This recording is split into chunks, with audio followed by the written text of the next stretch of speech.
One of the things I enjoy in games is the immersion. Is it possible to have that in an online game or in an MMORPG? There could be many ways to do it, so I'm going to explore how Star Trek Online handles immersion.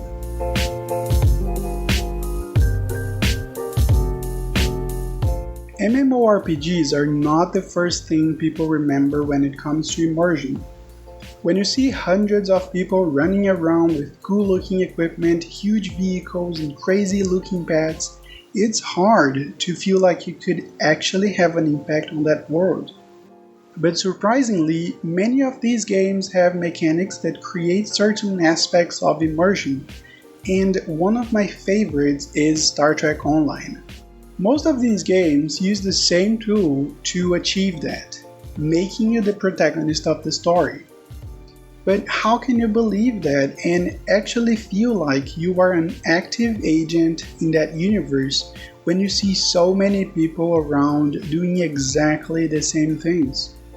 Emily Brown and Paul Cairns tried to give a more concrete definition to the term immersion.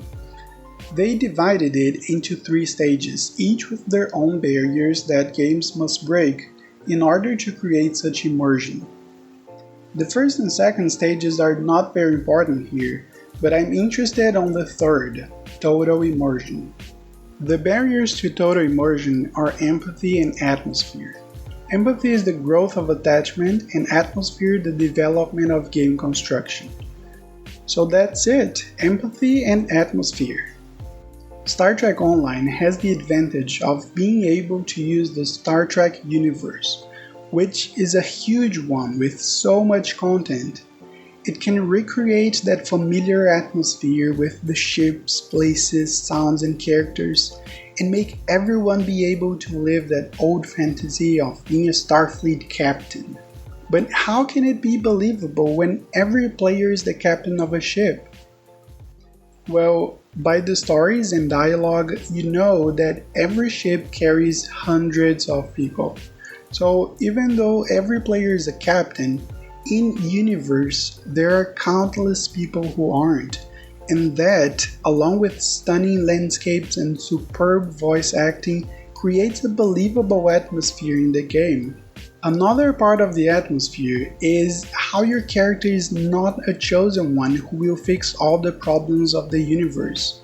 So for example, when you get together with friends, you are not all chosen ones. Each one of you is just a ship captain trying your best. How is empathy created in any game? By secondary characters that make you develop feelings for them. By making you the captain of a ship, Star Trek Online makes you responsible for those people, and even though you have mostly professional conversations with them, you have the obligation of taking care of them and making decisions with their lives in mind.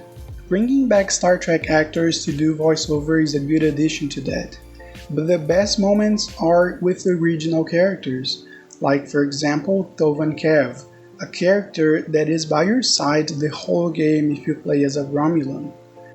The Romulan storyline is a very special one.